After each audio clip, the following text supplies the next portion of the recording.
ओम। आज हम गहरी श्वसन के ऊपर यानी डीप ब्रीदिंग के ऊपर चर्चा कर रहे हैं। गहरी श्वसन की ज़रूरत क्यों है? हम अपने फेफड़े की पूरी क्षमता का प्रयोग नहीं कर पाते हैं। हम आधी अधूरी कम मात्रा में सांस लेते हैं। अगर हम 10% फेफड़े का उपयोग करते हैं, 90% नहीं उपयोग करते, तो हमारी फेफड़े की क्षमता घट जाएगी।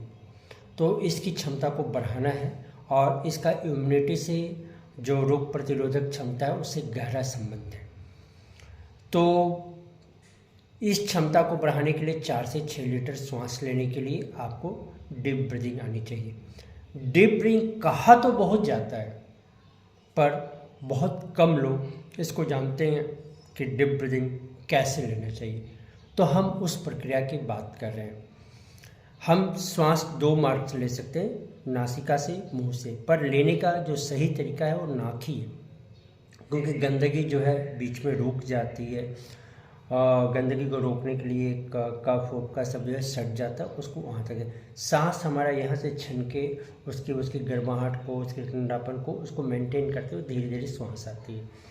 तो हमारे वायु मार्ग से श्वास आती है, फिर फेफड़े में जाती है, फिर ब्रोंकी में जाती है, फिर एलोबी में जाती है। ये सारी श्वसन की प्रक्रियाओं के अंदर लैरिंक्स है, फेरिंक्स है, सबके योगदान है, पर एक समान आदमी के हिसाब से समझना चाहिए।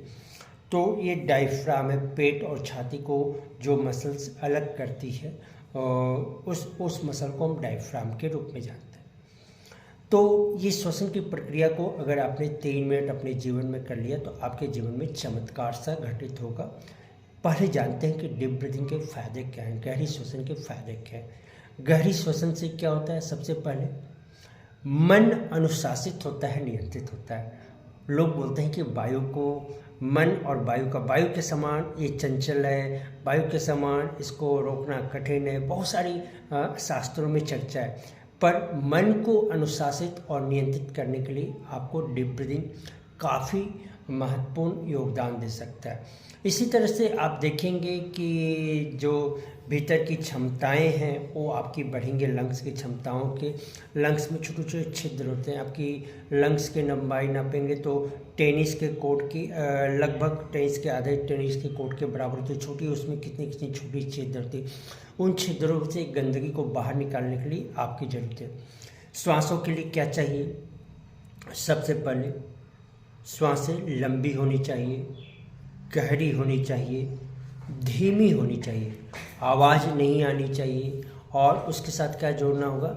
लयबद्धता, उसकी एक नियम होनी चाहिए, रिदम होनी चाहिए। आप कैसे उसको लेते हैं, कैसे छोड़ते हैं, उस नियम को आपको जानना होगा। ये मस्तिष्क को बहुत सारा ऑक्सीजन देता है, आपके जितने नर्वस सिस्टम है उसको मजबूत करता है, आपकी क्या बोलते हैं, स्मरण शक्ति को बढ़ाता है, ऑक्सीजन की मात्रा को वृद्धि करता है। तो ऑक्सीजन की मात्रा कोरोना के समय में ज़रूरत थी, तो हम मशीन से ये खाइए वो खाइए, उससे निश्चित रूप से कुछ बढ़ती होगी, पर ये क्रिया से जितनी आपकी ऑक्सीजन लेवल बढ़ी और किसी के द्वारा बाहर बढ़ नहीं सकती उतनी। तो कैसे बढ़ाएं इसको अब व्यवहारिक रूप से देखते हैं।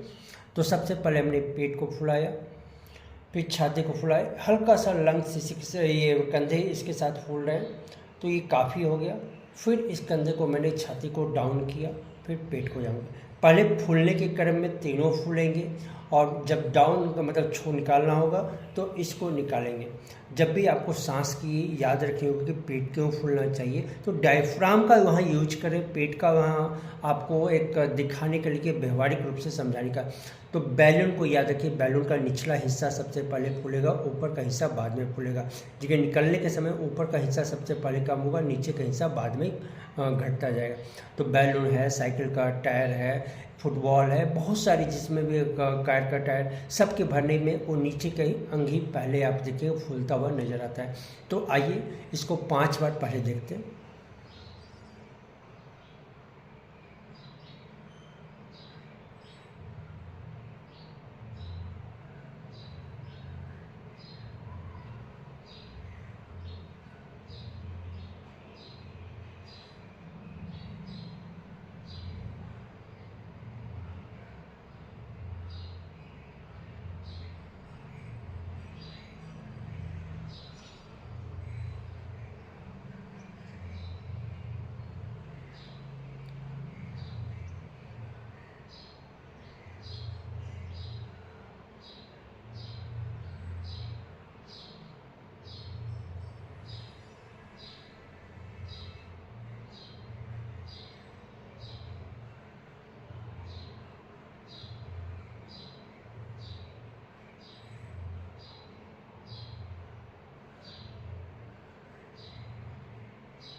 हम 3 मिनट का समय ही क्यों बोल रहे हैं? तो 3 शरीर हैं, उनको 1-1 मिनट के लिए आप दीजिए, स्थूल सूक्ष्म कारण शरीर।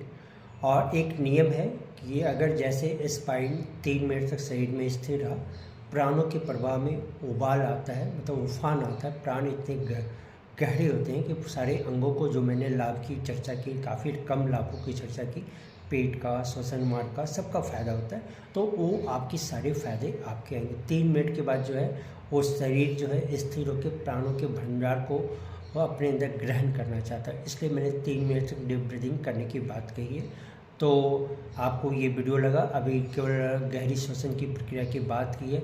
इसके आगे प्राणायाम भी जोड़ देंगे, कैसे गायत्री मंत्र प्राणायाम कर सकते हैं, महामृत्युंजय मंत्र प्राणायाम कर सकते हैं, मंत्र को कैसे जोड़ेंगे, ये अगले भाग में देखने का प्रयास करेंगे। अगर इस वीडियो के सहारे आपको और कुछ जानना है तो हमको आप जानकारी में बताइए, ताकि हम उसको व्यवहारिक रूप से उपयोग कर सकें। तो हमें ये जानकारी होनी चाहिए कि कैसे है। तो गहरी श्वसन की प्रक्रिया मैंने बताई, इसी प्रक्रिया को अनुलोम विलोम नाड़ी शोधन में जब उपयोग करेंगे तो आपके स्वास्थ्य में काफ़ी उन्नति होगी। तो हमें उम्मीद है कि इसको आप जीवन में अपनाएंगे। धन्यवाद। हरिओम, ओम शांति, हरिओम तत्सत।